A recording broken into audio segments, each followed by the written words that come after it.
നമസ്കാരം, നമസ്തേ തിരുവനന്തപുരത്തിലേക്ക് സ്വാഗതം. നാട് ഓടുമ്പോൾ നടുവേ ഓടണമെന്നാണല്ലോ ചൊല്ല്. ഈ ആധുനിക ടെക്നോളജി ഒക്കെ അപ്പാടെ മാറിക്കൊണ്ടിരിക്കുന്ന ഒരു കാഴ്ചയാണല്ലോ നമ്മൾ സാക്ഷി വഹിക്കുന്നതും. പറഞ്ഞു വരുന്ന കാര്യം, ഈ ആധുനിക സേവനങ്ങൾക്കൊപ്പം സർക്കാരും പല വഴിക്ക് അതോടൊപ്പം എത്താൻ വേണ്ടിയിട്ട് ശ്രമിക്കാറുണ്ട്. എന്നാൽ ഈ ശ്രമങ്ങൾ പലപ്പോഴും പൊതുജനങ്ങളുടെ നടുവൊടിക്കാറാണ് പതിവ്. ഇപ്പോൾ നിലവിലെ എല്ലാ സർക്കാർ സംഭവങ്ങളും ഓൺലൈനായിട്ടാണല്ലോ നടക്കുന്നതും. ഒരു അപേക്ഷ സമർപ്പിക്കുന്നതും ഓൺലൈനായിട്ടാണ്. എന്നാൽ ചില സമയങ്ങളിൽ ഈ ഓൺലൈൻ സംവിധാനവും നമുക്ക് എല്ലാവർക്കും പണി തരാറുണ്ട്. എന്നാൽ എല്ലാം എളുപ്പത്തിലാക്കാം എന്നോണമാണ് ഈ K-Smart എന്നൊരു പദ്ധതി സർക്കാർ ആവിഷ്കരിച്ചത്. അതായത് ഒരു വിവാഹ രജിസ്ട്രേഷൻ പോലും സർക്കാർ ഓഫീസിന്റെ തിണ്ണ നിരങ്ങാതെ ഓൺലൈനായി തന്നെ രജിസ്റ്റർ ചെയ്യാൻ നമുക്ക് പറ്റും. അതുകൂടാതെ ജനന മരണ സർട്ടിഫിക്കറ്റുകളും ഓൺലൈനായി അപേക്ഷിച്ചാൽ നിമിഷങ്ങൾക്കുള്ളിൽ കയ്യിലെത്തും.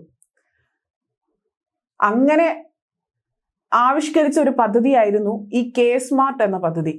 ഈ പദ്ധതി കഴിഞ്ഞ ജനുവരി മാസം മുതലാണ് തദ്ദേശ സ്വയംഭരണ വകുപ്പ് നടപ്പിലാക്കിയത്. എന്നാൽ ഈ ഓൺലൈൻ സേവനമായ K-Smart ഇപ്പോൾ തകിടം മറിയുന്ന വാർത്തകളാണ് പുറത്തു വന്നുകൊണ്ടിരിക്കുന്നത്. അതായത് K-Smart വല്ലാതെ ഓവർ സ്മാർട്ട് ആകാൻ തുടങ്ങി എന്നത്. മാസങ്ങളായിട്ടും അനങ്ങാപ്പാറ നയവുമായാണ് അധികൃതരും നിൽക്കുന്നത്. സേവനങ്ങൾ അതിവേഗം എത്തിക്കുന്നതിലും ദൈനംദിന പ്രവർത്തനങ്ങൾ കൈകാര്യം ചെയ്യുന്നതിലും തദ്ദേശ സ്വയംഭരണ സ്ഥാപനങ്ങളുടെ പ്രവർത്തനങ്ങളിലുടനീളം കാര്യക്ഷമതയും സുതാര്യതയും വർദ്ധിപ്പിക്കുന്നത് ലക്ഷ്യമിട്ടാണ് ഈ K-Smart പദ്ധതി തുടങ്ങിയത്. എന്നാൽ ഇപ്പോൾ എല്ലാം അവതാളത്തിലായിരിക്കുകയാണ്. അതിവേഗത്തിൽ പൊതുജന സേവനം ലഭ്യമാക്കാൻ ഉദ്ദേശിച്ച് തുടക്കമിട്ട K-Smart ജനങ്ങളെ ബുദ്ധിമുട്ടിക്കുന്ന അവസ്ഥയിലെത്തിച്ചു. വിവിധ സർട്ടിഫിക്കറ്റുകൾക്ക് തദ്ദേശ സ്വയംഭരണ സ്ഥാപനങ്ങളിൽ അപേക്ഷിച്ചാൽ സമയത്ത് കാര്യം നടക്കാത്തതോടൊപ്പം തന്നെ അപേക്ഷകൾ വ്യാപകമായി നിരസിക്കുകയും ചെയ്യുന്ന ഒരു കാഴ്ചയാണ് കണ്ടുവരുന്നത്. അപേക്ഷിക്കുമ്പോൾ നൽകുന്ന പല വിവരങ്ങളും പെർമിറ്റിൽ ഉൾപ്പെടാതെയും പോകുന്നുണ്ട്. കെട്ടിടത്തിന്റെ അളവ് തിട്ടപ്പെടുത്തുന്നതിലും അപാകതകൾ സംഭവിക്കുന്നു. ഇതോടെ നികുതി ഒടുക്കാൻ സാധിക്കുന്നതുമില്ല. കൂടാതെ മുൻപടച്ച നികുതിയുടെ വിവരങ്ങളും അതിൽ ലഭ്യമാകുന്നില്ല. കെട്ടിട നിർമ്മാണ പെർമിറ്റായി ഓൺലൈനായി സമർപ്പിക്കുന്ന അപേക്ഷകൾ ബന്ധപ്പെട്ട ഉദ്യോഗസ്ഥരുടെ അടുത്തേക്ക് പോലും എത്താറില്ല എന്നുള്ളതാണ് വാസ്തവം. മറ്റു ഉദ്യോഗസ്ഥർക്കും മുൻപിൽ ഫയൽ എത്തി അവിടെ തന്നെ കിടക്കുന്നു.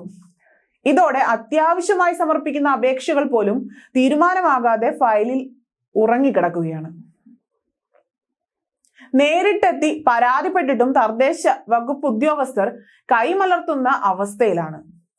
ജനന മരണ വിവാഹ സർട്ടിഫിക്കറ്റുകൾ വിതരണം ചെയ്യുന്നതിൽ മാത്രമാണ് K-Smart കുറച്ചെങ്കിലും ഫലപ്രദമായിട്ടുള്ളത്. എന്നാൽ സോണൽ ഓഫീസിലുള്ള തദ്ദേശ സ്ഥാപനങ്ങളിൽ നിൽക്കുന്ന അപേക്ഷകൾ മറ്റൊരു സോണൽ ഓഫീസിലേക്ക് എത്തുന്നതിനാൽ ജനന മരണ വിവാഹ സർട്ടിഫിക്കറ്റുകൾ യഥാസമയം ലഭിക്കാതെയും പോകുന്നു. സാങ്കേതിക തരംഗം ആരംഭിക്കാൻ സംസ്ഥാന സർക്കാരിന്റെ വലിയൊരു കുതിച്ചു ചാട്ടം എന്നൊക്കെയാണ് K-Smart അവതരിപ്പിച്ച് ആ സമയത്ത് അവകാശപ്പെട്ടിരുന്നത്.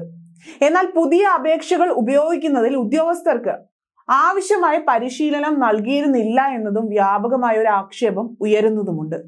എന്തായാലും ജനങ്ങളെ വലയ്ക്കുകയാണ് ഇപ്പോഴത്തെ സർക്കാർ ചെയ്തുകൊണ്ടിരിക്കുന്നത്.